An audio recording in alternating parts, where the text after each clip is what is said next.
El Ministerio Internacional presenta su programa Un Aliento de Vida. El Espíritu de Dios me ha hecho y el aliento del Todopoderoso me da vida. Job 33:4. Una palabra de poder y unción que llenará tu espíritu. Con ustedes, el pastor Jorge Enrique Gómez. Bienvenidos. Creemos firmemente que hay poder en el nombre de Jesús, que hay poder en su palabra y que solamente su palabra puede transformar nuestra mentalidad. Esa mentalidad que en nuestra alma ha querido permanecer, prevalecer, pero la Biblia nos dice que debemos renovarnos en la mente a través de la palabra. Hoy iniciaremos un fascinante estudio acerca de la carta a los Gálatas.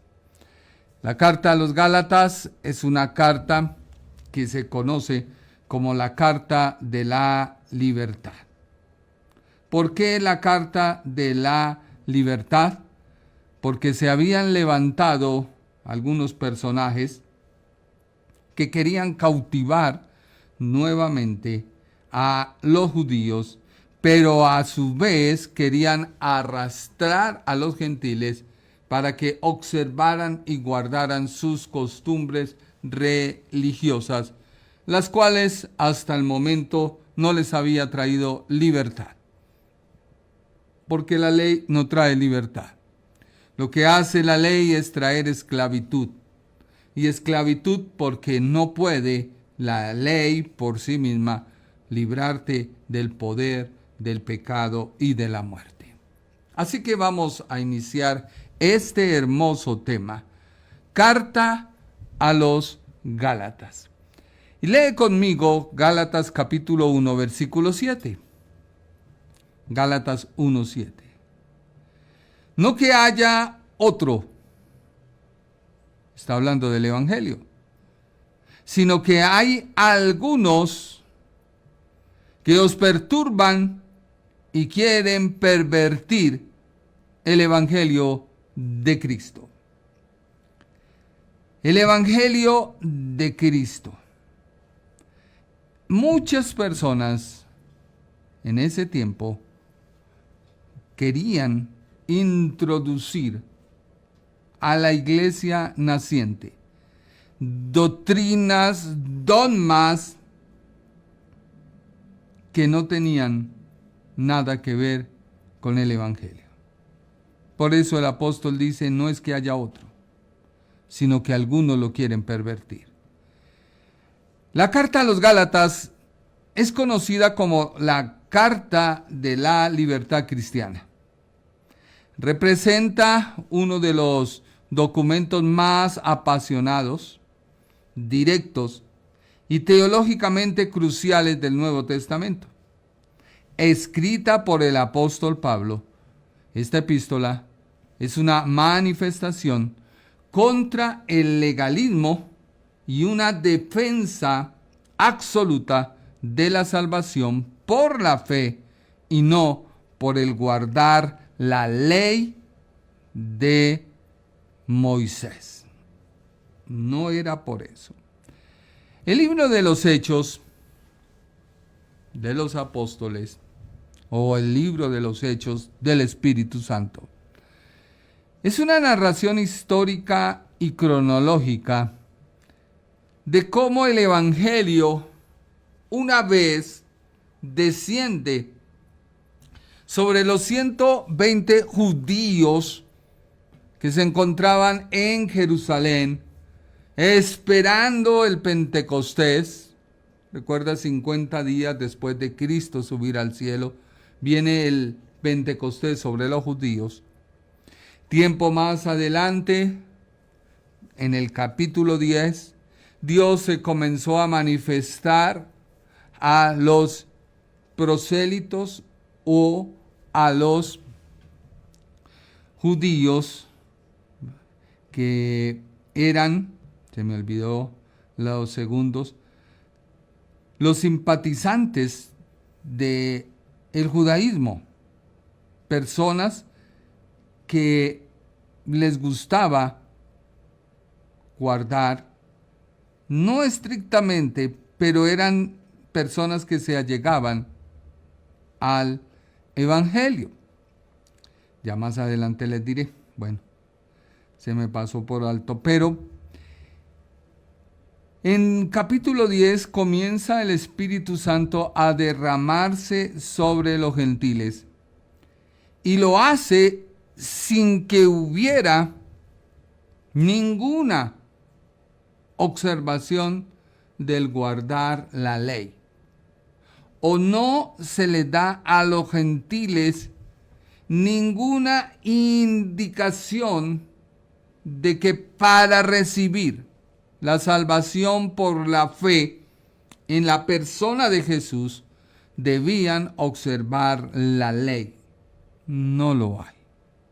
Solamente el apóstol Pedro fue y predicó a Cornelio y oró por él y el Espíritu Santo descendió de la misma forma que lo hizo con los judíos. El libro de los Hechos narra históricamente cómo Pablo y Bernabé establecieron iglesias en la región de Galacia. Y esto lo hicieron durante su primer viaje misionero. Recuerda que en el primer viaje misionero la dupla era el apóstol Pablo y el apóstol Bernabé. Y a raíz de ello hubo un trasfondo de crisis que generaron los judíos legalistas o judaizantes. Por eso es que se escribe la carta a los Gálatas. La carta de los Gálatas podríamos decir que es el resultado de la defensa de la predicación por la fe, no por obras. Tú quieres recibir algo de Dios, créele a Él. No necesitas ejercitar algo. Lo que pasa es que para quitar a veces la mentalidad, tú debes ejercitarte en la oración, en el ayuno, en la lectura de la Biblia. Pero eso no te va a agregar a la salvación, sino a ti te va a quitar todo temor, toda duda, todo complejo que te quiere alejar de Dios. Yo debo creerle a Dios. Mi mente y mi corazón tienen que creerle a Él. Porque si no es así, pues debo orar, debo ayunar y debo leer la Biblia.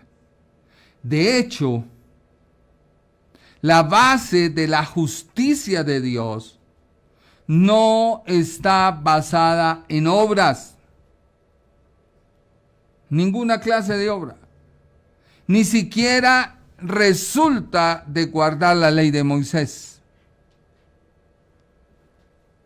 Así que la carta a los Gálatas quiere afianzar a los gentiles en cuanto a su justificación ante Dios por medio de la fe en la persona de Jesús.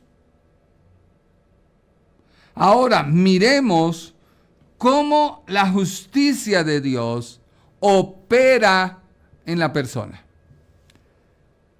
Quiero hablarte de Abraham. Y de hecho, la carta a los Gálatas nos da el ejemplo de Abraham. Pero en esta introducción a la carta, no sé cuántas demoraremos, pero en esta introducción quiero hablarte de Abraham. Abraham, Dios le llama en un tiempo de gracia, no en la dispensación de la gracia. Recordemos que la revelación de Dios ha sido gradual. Lo que hoy entendemos, no lo entendía Moisés. Lo vislumbraba, pero no lo entendía. Lo que entendemos hoy, Abraham lo vio, lo anticipó, pero no lo recibió como lo tenemos. Por eso, hay un ejemplo de Abraham. Y en Romanos capítulo 4, versículo 1 al 5, Romanos 4 del 1 al 5, vemos el ejemplo de Abraham. ¿Qué pues diremos? ¿Que halló Abraham, nuestro padre, según la carne? Porque si Abraham fue justificado por las obras, tiene de qué gloriarse, pero no para con Dios. Porque dice la Escritura, creyó Abraham a Dios y le fue contado por justicia. La justicia se recibe por creer, por la fe. Pero al que obra, no se le cuenta el salario como gracia, sino como deuda. Mas al que no obra, sino cree en aquel que justifica al impío, su fe le es contada por justicia. Su fe le es contada por justicia. Y creyó a Jehová, y le fue contado por justicia. Génesis 15:6. Y Gálatas 3:6 dice, así que Abraham creyó a Dios, y le fue contado por justicia. Y Santiago 2:23 dice, Santiago, el escritor, el medio hermano de Jesús, dijo, y se cumplió la escritura que dice, Abraham creyó a Dios y le fue contado por justicia. Y fue llamado amigo de Dios. Ahora yo me puse a mirar, porque me puse a pensar, ¿por qué el Señor Jesús no atacó la ley, la cumplió? ¿Y por qué la justicia de Dios no se basó en la ley? Mire lo que dice Juan en el capítulo 3, versículo 16. Juan 3:16 nos dice, porque tanto amó Dios al mundo, que dio a su Hijo unigénito, para que todo aquel que en Él cree no se pierda, sino tenga vida eterna. La justicia de Dios está encarnada en la persona de Jesús. Jesús es la justicia de Dios. Ahora veremos detalladamente por qué Jesús, al ser la justicia de Dios, se tuvo que encarnar en un ser humano, tuvo que tipificar al cordero que era sacrificado en el altar, su sangre derramada sobre el altar, y su sangre era la expiación por el pecado. Por eso Jesús nunca atacó la ley, ni dio la forma ni la explicación que a través de la ley podríamos acercarnos a Dios. Ahora, el Señor Jesús en su tiempo tenía el templo y los sacerdotes. Y lo vamos a ver. Para ser un judaizante se necesitaba el templo, la ley y los sacerdotes. No había forma en que la ley se pudiera cumplir si no había un templo y un sacrificio. Dice Juan 5:24. Ciertamente les aseguro que el que oye mi palabra y cree al que me envió, tiene vida eterna y no será juzgado, sino que ha pasado de la muerte a la vida.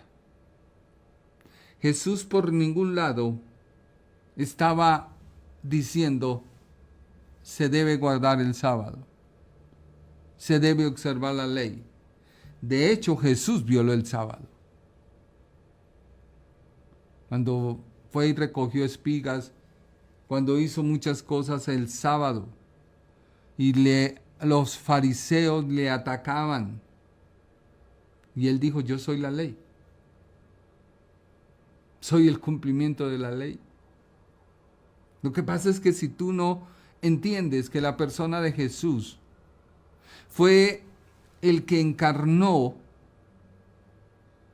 al Cordero, que cumplía la ley, era el sacerdote que hacía cumplir la ley, era el intermediario entre Dios y los hombres, no estamos en nada.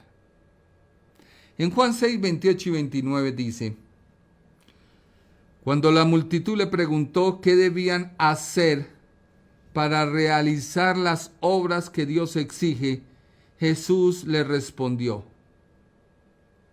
esta es la obra de Dios, que crean en aquel a quien Él envió. O sea, hay un rompimiento en la persona de Jesús en cuanto a la ley, en cuanto a la observancia de la ley, en cuanto al guardar la ley. Los discípulos debían entenderlo, pero ellos no lo hicieron. Fue ahí que Dios tuvo que levantar a Pablo, para que Pablo comenzara a explicar. Tanto así que Pedro dice que el apóstol Pablo tiene unas doctrinas difíciles de entender que los indoctos tuercen. Ahora, ¿qué establece la justicia de Dios? La fe. Jesús nunca dijo, observen la ley, oigan mis palabras y agradan a Dios. No. Tácitamente, implícitamente, está diciendo que el que cree en aquel a quien le envió, y si cree en él, no es juzgado. O sea que la persona de Jesús sienta las bases de la justificación por la fe. Escúchame. La persona de Jesús sentó las bases de la justificación por la fe. Mientras que el apóstol Pablo estructuró el marco teológico y legal de la justificación por la fe. Por eso Jesús es la base, es la piedra angular que desecharon los edificadores. Por eso Jesús es el fundamento sobre el cual se comienza a sobreedificar. No puede haber otro fundamento, porque Él es la base de la justificación por la fe. Pablo lo que hace es tomar ese concepto teológico, ese concepto legal de la justificación, y lo explica a los gentiles y a los judíos, y les indica la forma de la salvación que para ambos es por igual. Y eso no le gustó a los judíos.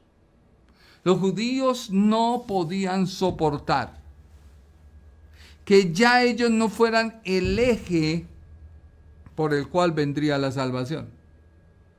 Aunque la salvación vino por un judío, Jesús de Nazaret, ellos ya no eran el objeto primordial, sino pasó a la persona de Jesús.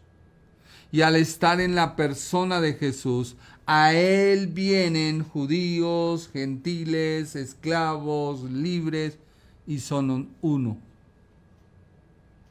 Fuerte, ¿no? Eso causó una revolución en la época. Y le voy a decir algo que vamos a estudiar, porque uno de los principales practicantes del judaísmo era la iglesia de Jerusalén. Y alguien se escandalizará y dirá, oh, pero ¿cómo? Sí.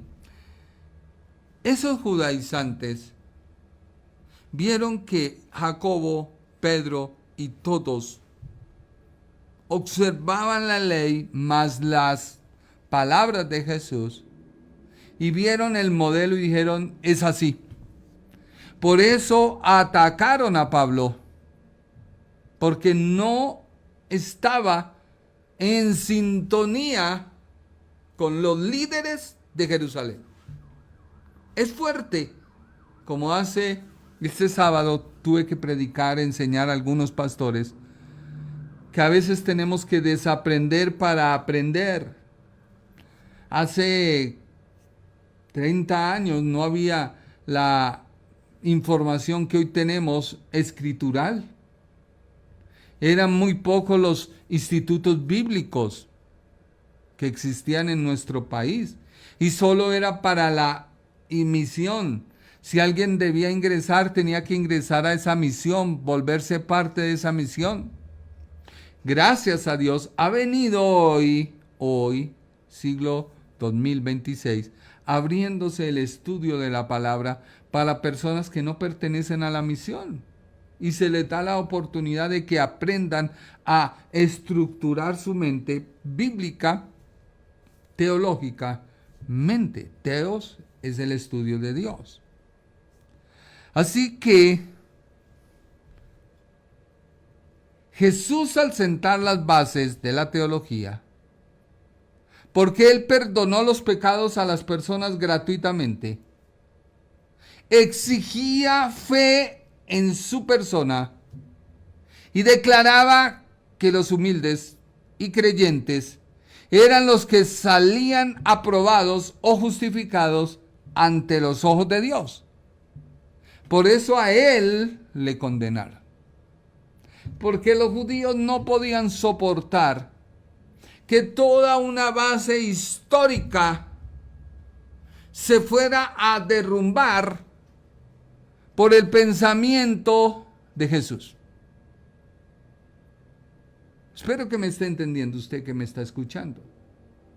Es como si hoy viniera alguien a romper un dogma o doctrina de la fe cristiana. Es un escándalo, sería un oprobio. Los incautos e indoctos comenzarían a atacar como lo van a hacer a través de este estudio de Gálatas. Porque tú debes entender que hay que desaprender algo para aprender lo que Dios tiene. Israel debía desaprender todo aquello que tenían por medio de ofrendas, sacrificios, derramamiento de sangre, para recibir a la persona de Jesús como el cumplimiento de todo. Por eso, la base que Jesús establece está en 1, 2, 3, 4, 5 palabras. Tu fe te ha salvado. Y todos se escandalizaban. ¿Cómo puede perdonar pecados si no es a través del sacrificio? No. Tu fe te ha salvado. ¿Y levantaré ampollas? Sí. Pero tu fe te ha salvado. Jesús repitió esta frase a muchas personas que se acercaron a Él, demostrando que la fe, la confianza absoluta en Él, era el vehículo para recibir la gracia y la restauración, tanto física como espiritual. Tú necesitas creer en Jesús. Mi fe la afianzo en la persona de Jesús de Nazaret, el Cristo. Miremos a la mujer pecadora en casa del fariseo. Eso está en Lucas 7:50. Jesús le perdona sus pecados y le dice: tu fe te ha salvado, vete en paz. Ella lo hizo, Pero no necesitó realizar un ritual de la ley. No. Ir al sacerdote. No. Simplemente demostró amor y una fe profunda en Jesús. Así que los judíos veían que en la persona de Jesús se estaba gestando un mover de Dios, por eso lo quisieron acabar. Y no te suene algo diferente a hoy. Cuando la gente ve que alguien Dios está usando y lo quieren acabar, le quieren buscar la forma, le quieren buscar lo que sea. Miremos al ciego Bartimeo en Marcos 10:52. Jesús le dijo: vete, tu fe te ha salvado. La mujer con el flujo de sangre, Mateo 9:22. Ten ánimo, hija, tu fe te ha salvado. Así que la base de la justicia de Dios es mi fe o tu fe te ha salvado. No hay otra razón para que no se pueda aplicar la justicia de Dios a tu vida. No hay otro argumento. Ahora, si tú quieres usar cosas y añadirlas, es como la levadura que alguien quiere meter al evangelio. Y eso es lo que estaban haciendo los judaizantes. Coger la levadura. El Señor Jesús dijo que era la levadura que querían meter los fariseos, saduceos, hipócritas de la ley dentro de la masa. Y ese es el cuidado que tú debes tener. Tú no puedes permitir que a tu vida vengan conceptos de que debes guardar el sábado, de que debes observar la ley, empezando que no hay templo. No hay un templo que te avale, un templo judío, sacerdocio judío, ofrendas como Dios lo exigía en la ley. No lo hay. Entonces eso es un ritualismo que fue roto, destruido por el mismo Dios cuando en el año 70 se destruye el templo y no quedó piedra sobre piedra. ¿En qué queda la base de todos los judaizantes si no pueden cumplirla a cabalidad? Porque no pueden ofrecer un sacrificio. Hoy, ¿dónde se realizan sacrificios de animales? ¿Dónde? ¿Dónde Dios aprueba ese sacrificio? En ninguna parte. Entonces, ¿en qué están, amigos judaizantes? Ahora, carta a los Gálatas. El autor, sin duda alguna, es el apóstol Pablo. Su autoría es prácticamente indiscutible entre los historiadores debido al tono personal, autobiográfico y enérgico del texto. Así que no hay manera de decir que no.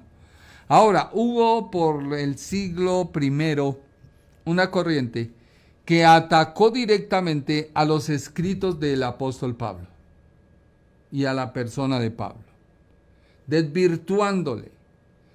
Tanto así que el apóstol Pedro tuvo que intervenir y decir: paren ahí un momento. No, todo lo que escribió Pablo lo escribió bajo inspiración de Cristo. Y sus escritos son tan válidos como lo que yo les enseño. Ya todo eso lo vamos a ver a profundidad. Los destinatarios. Las iglesias de la región de Galacia, hoy la actual Turquía. Existe un debate histórico sobre si se dirigían a las iglesias étnicas del norte o a las iglesias de la provincia romana del sur, Icono, Listra, Derbe, fundadas en su primer viaje misionero. Fecha y contexto histórico. Hay un debate porque algunos dicen que esta carta se escribió más o menos en el año 53-54, que fue escrita durante su tercer viaje misionero, lo que sitúa su redacción después de Primera de Tesalonicenses, o sea que Primera de Tesalonicenses sería la primera carta escrita por el apóstol. Pero yo soy de la corriente y del pensamiento que no. La carta fue escrita más o menos en el año 48-49 después de Cristo. Escrita antes del concilio. Y de ser así, sería la primera carta de Pablo. Esto explica por qué no se menciona el decreto oficial del concilio para ganar la discusión. Ahora, si fuera en el año 53-54, yo sé que mi maestro, si me escucha, me diría, yo le enseñé a usted que no se incline por ninguna postura, presente las dos. No. Perdóneme, pero tengo que argumentar algunas cosas.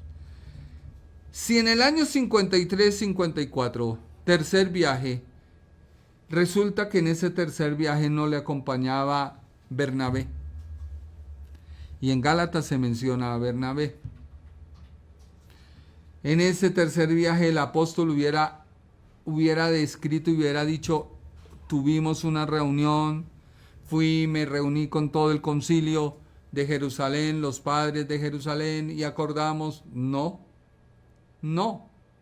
Por el contrario, no se menciona. Así que se presume tácitamente que fue escrita antes. Recordemos que Hechos de los Apóstoles, y ya les voy a mostrar, Hechos de los Apóstoles, es la descripción lineal de lo que ha sucedido con la predicación del apóstol Pablo y Bernabé. El conflicto. Tras la partida del apóstol Pablo, llegaron a Galacia maestros judíos cristianos llamados judaizantes. Ellos enseñaban que los gentiles, los no judíos, debían circuncidarse y seguir la ley de Moisés. Y esto debían hacerlo para poder ser salvos. Así que ellos cuestionaron la autoridad del apóstol Pablo al decir y al enseñar lo mismo que enseñó Jesús, que solamente en Él podemos ser justificados y lo podemos hacer a través de la fe. Los temas centrales, la justificación por la fe.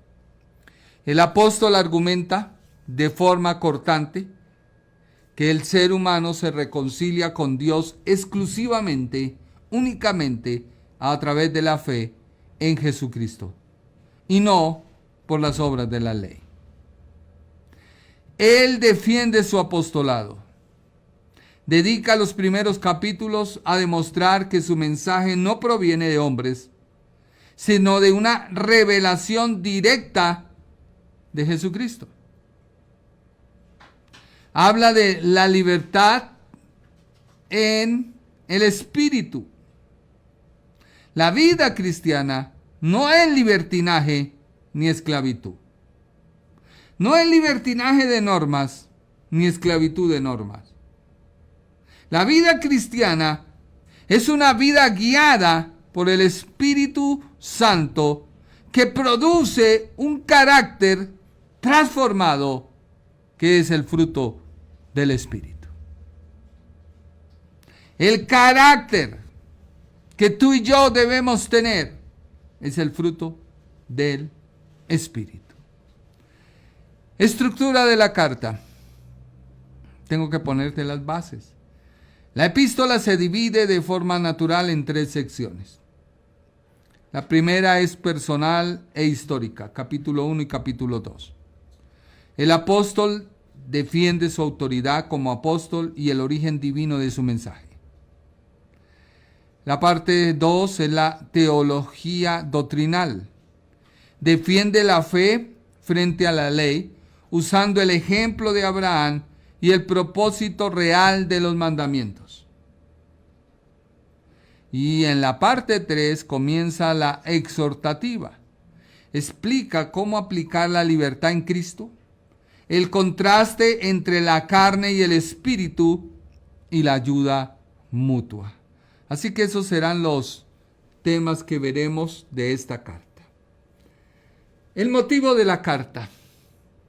La carta a los Gálatas, a la iglesia de Galacia, fue una respuesta urgente ante el ataque de maestros judaizantes contra el evangelio que se había predicado. Recordemos que la iglesia de Jerusalén practicaba la ley juntamente con las palabras o la vida en Jesús. Y es una base fuerte. ¿Por qué? Y lo vamos a ver. Porque ellos tomaron eso como punto de referencia para introducir en las demás partes, introducir una cultura judía. Siempre se ha peleado con las culturas de que cuando llega el evangelio transforma la cultura. Y es un tema delicado, porque en cierta manera el evangelio transforma a la persona de tal manera que ya la persona deja de observar su cultura. Y es ahí donde la gente que le gusta la cultura rechaza el evangelio. Pero no deberíamos reñir con la cultura. Deberíamos respetarla, así como la iglesia de Jerusalén respetaba su cultura. Pero esto tomó como una base para que los judaizantes dijeran: no, Señor, la iglesia en Jerusalén lo hace, Pablo no está diciendo eso, Pablo los está engañando, Pablo les está enseñando el error. Así que el engaño de estos falsos maestros afirma que el evangelio de Pablo era incompleto y que para alcanzar una bendición más amplia, los cristianos convertidos debían obedecer la ley de Moisés. Para respaldarse, usaban como ejemplo la iglesia de Jerusalén, que aún guardaba dicha ley. Y ya lo vamos a ver. Porque cuando el apóstol viene de su tercer viaje, el consejo de Jacobo y todos los ancianos era que se fuera y se presentara en el templo, se rapara la cabeza, tomara las ofrendas, fuera y pagara, hiciera la expiación seguían observando la ley. Ya lo vamos a ver. Todo tiene su tiempo. Pero de ahí los judaizantes se basaban para decir: X, mira, tengan cuidado. Él no hace lo que hace la iglesia de Jerusalén. Es como una iglesia que tiene cierta costumbre en cuanto a X cosa. Ejemplo, las danzas. Hay iglesias que le fascinan las danzas. Para mí no tiene problema la danza o no la danza. Para algunos sí. Algunos dirán: no, pero ¿cómo así? Vuelvo y te digo, son cosas de forma y no de fondo. Pero dejémoslo ahí, o si no, mejor dicho. El ataque a Pablo: acusaban al apóstol de ser inconsecuente, desacreditaban su autoridad, argumentaban que su enseñanza difería de los 12 apóstoles y que él dependía de ellos. Y es cuando el apóstol dice, yo no dependo de nadie. Yo no recibí el mensaje ni de Pedro, ni de Jacobo, ni de Juan. No. A mí se me reveló Jesucristo. Punto. La gravedad de la situación, esta estrategia logró confundir a la mayoría de los gálatas. Ante el riesgo inminente de que este problema se extendiera al resto de sus iglesias fundadas, Pablo envió esta enérgica carta de manera apresurada. O sea, él vio cómo el diablo quería seducir a la iglesia con normas que no eran aprobadas. Es que de hecho Pedro, aquí en esta carta lo vamos a ver, cómo se contraía frente a los gentiles. Y es fuerte.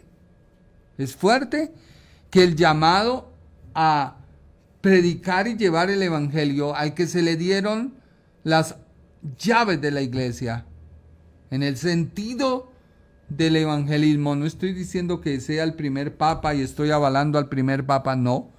Estoy diciendo que sobre la declaración que él dio de que tú eres el Cristo, el Hijo del Dios viviente, y a ti te doy las llaves de la iglesia. Bajo esa premisa él debía ir a judíos y no judíos. Por eso se le llama a Pedro a predicar a los gentiles. Y lo empezó Dios a usar con Cornelio. Pero Pedro se retraía. Dios, ¿qué tuvo que hacer? Llamar al apóstol Pablo. Y no tuvo que decirle al apóstol, sométete a Pedro, porque sin duda alguna Pedro terminaría enseñándole alguna de sus cosas que no eran necesarias para la expansión de la iglesia.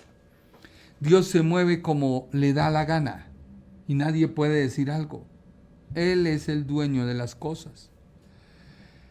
Las iglesias de Galacia que Pablo y Bernabé habían establecido estaban en crisis. Por eso el libro de los Hechos narra históricamente cómo Pablo y Bernabé establecieron estas iglesias en la región de Galacia. Y esto fue durante su primer viaje misionero. Y el trasfondo de la crisis con los judíos legalistas judaizantes que motivó a la carta.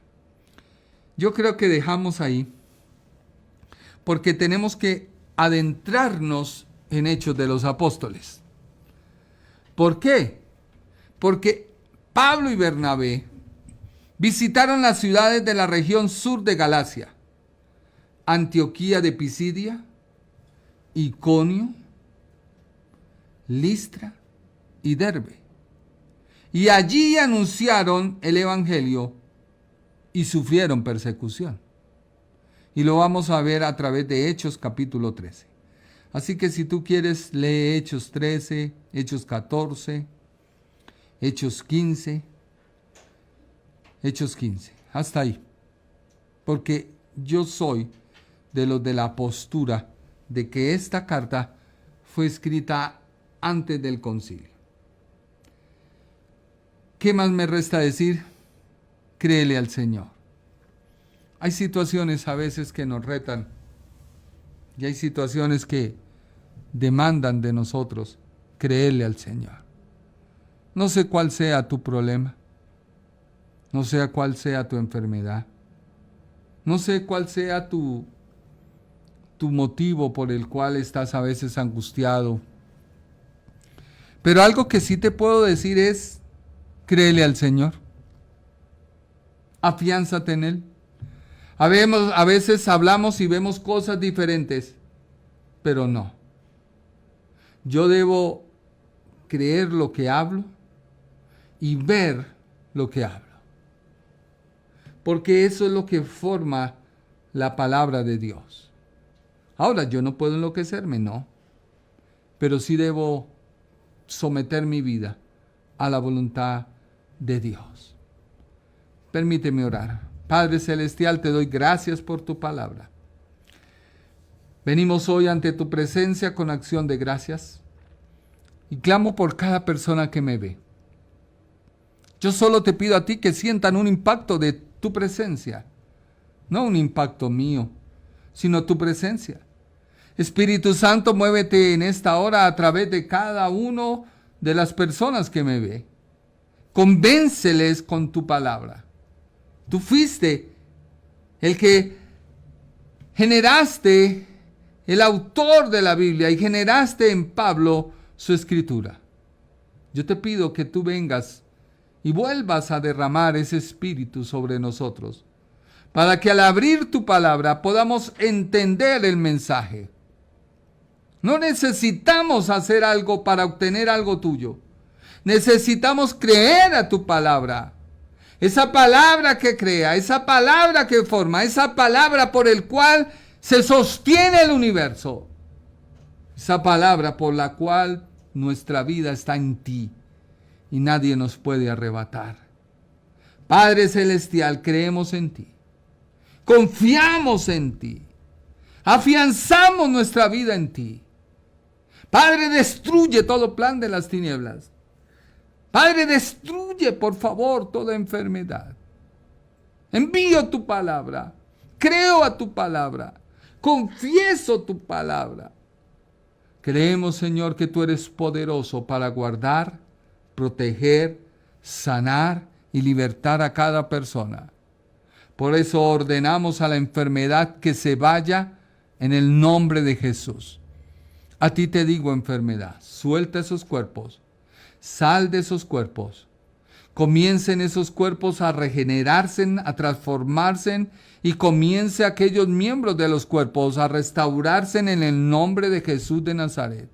Padre, si es necesario, crea parte del cuerpo, parte, Señor, que quizás fue mutilada o fue quitada por alguna máquina. En el nombre de Jesús, Señor, comienza a regenerar y haz que salga, Padre amado, la parte que se perdió, porque yo creo en el poder de tu palabra. Creo que tú eres un Dios que haces milagros para tu gloria, no por lo que sea yo, sino por lo que eres tú en nosotros.